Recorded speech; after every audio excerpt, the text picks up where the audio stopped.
Let's overthink materialists as a 25-year-old broke guy. I think the discourse about this film is really interesting and I find it really intriguing. So I decided to finally watch it, thankfully, and just to put it into perspective.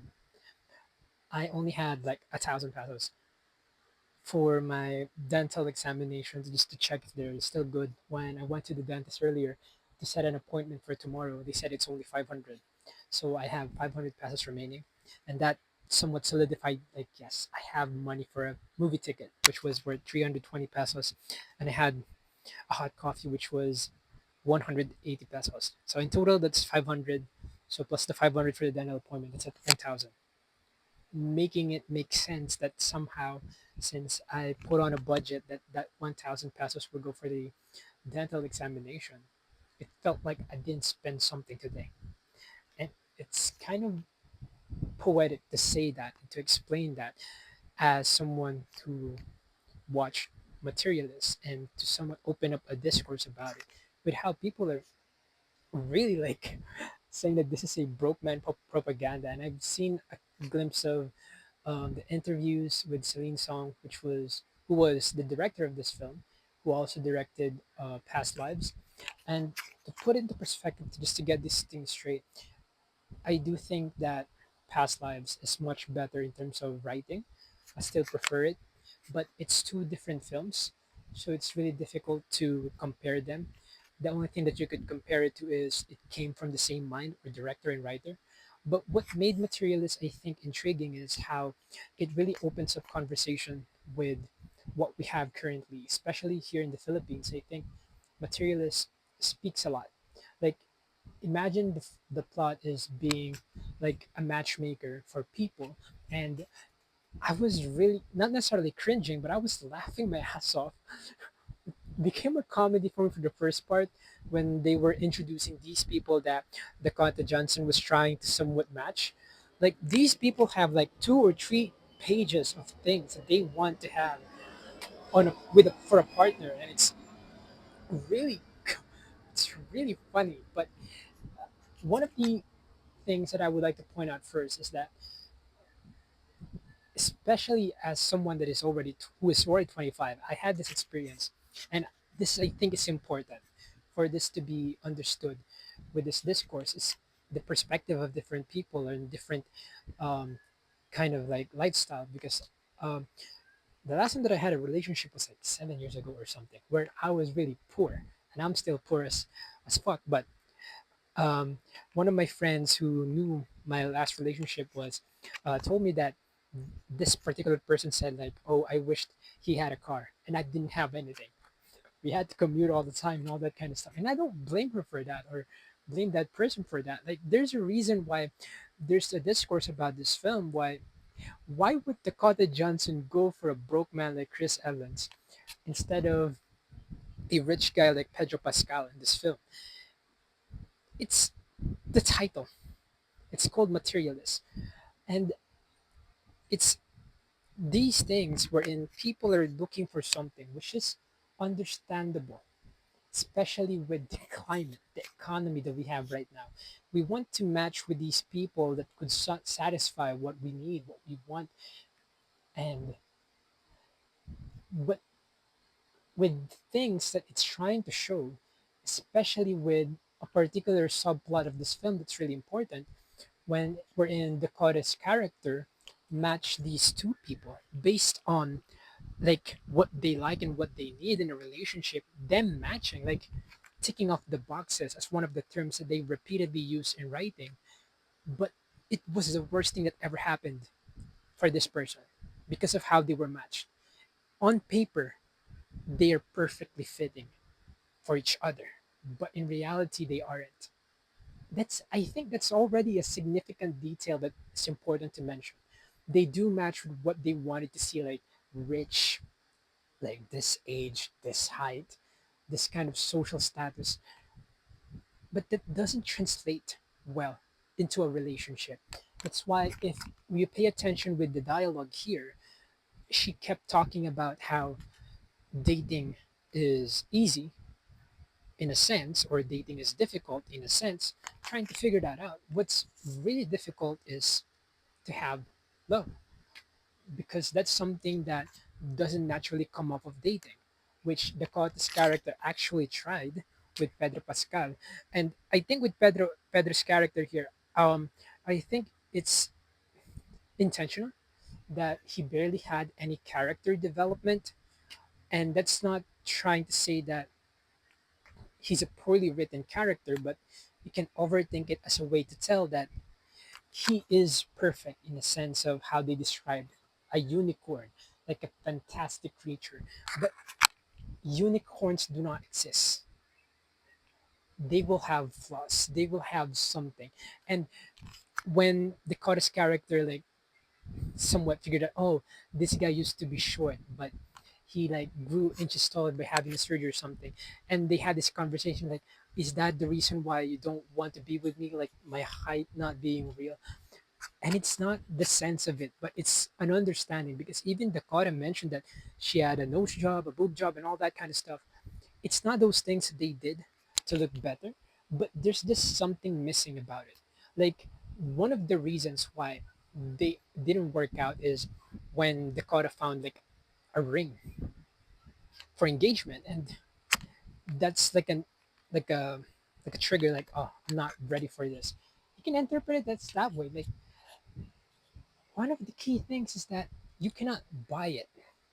That's why it's called materialist, because they kept looking at things that will not last forever.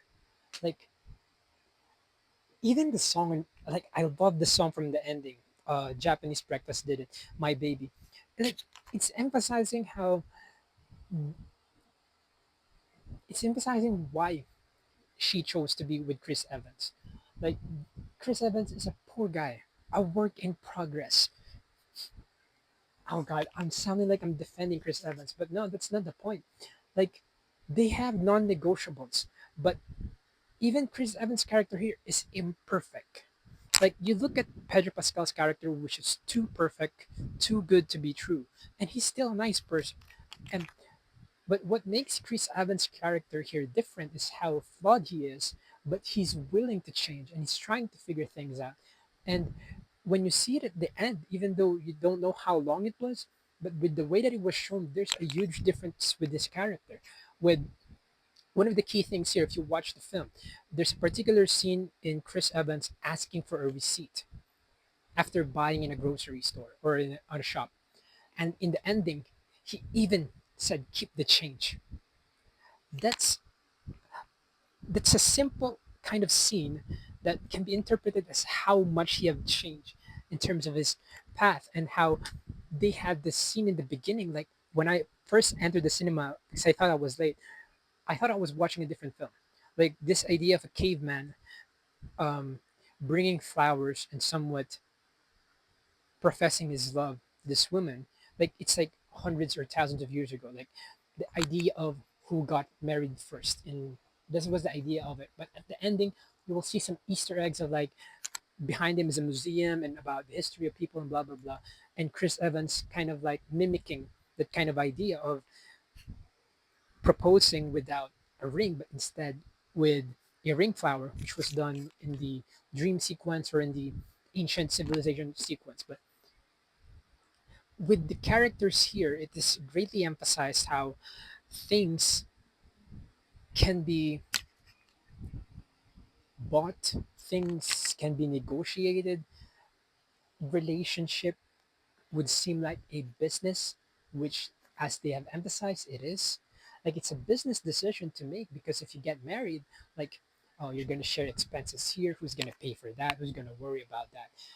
But the thing that made me really realize is, as a mathematics major, I really was like, why do they keep saying, I'm doing the math, I'm doing the math, I'm doing the math? I'm like, can we stop with this? But it finally dawned on me. There's a reason why they keep saying that, because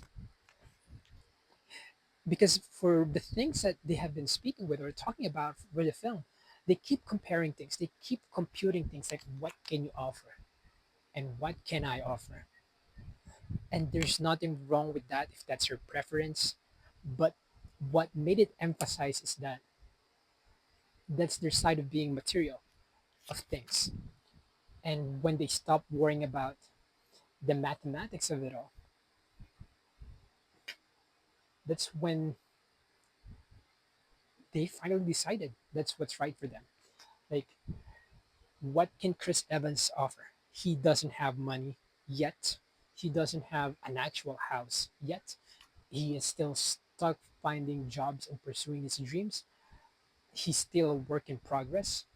And Dakota out there is someone who didn't want to look for like a negotiation. They're like, oh, I need money because they fought up, they broke up because the guy is broke.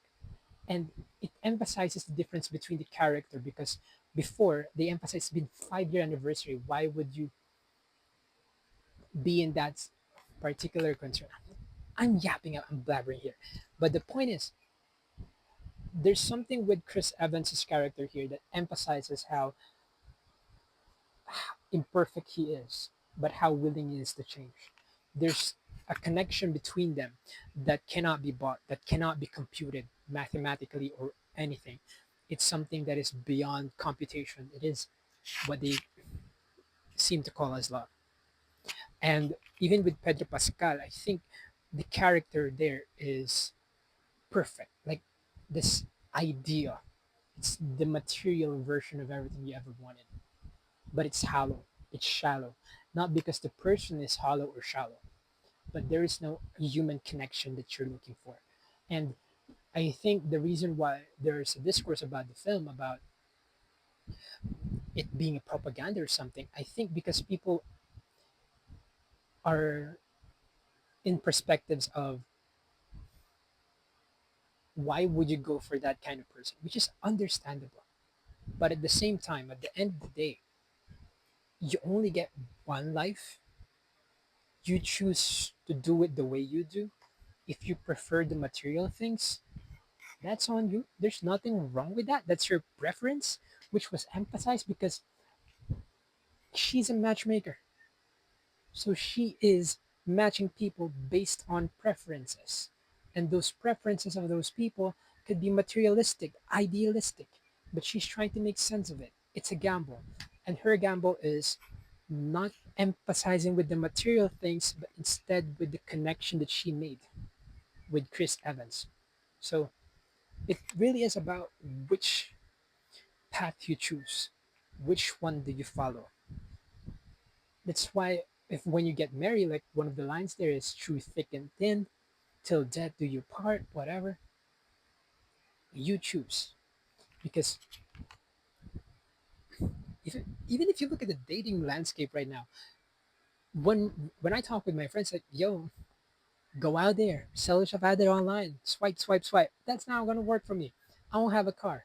And it's real. Like people with cars get more things because it's about convenience, comfort. And you cannot blame that on people. Look at our economy, bro. I don't blame women for choosing people with that would be able to give them more comfort.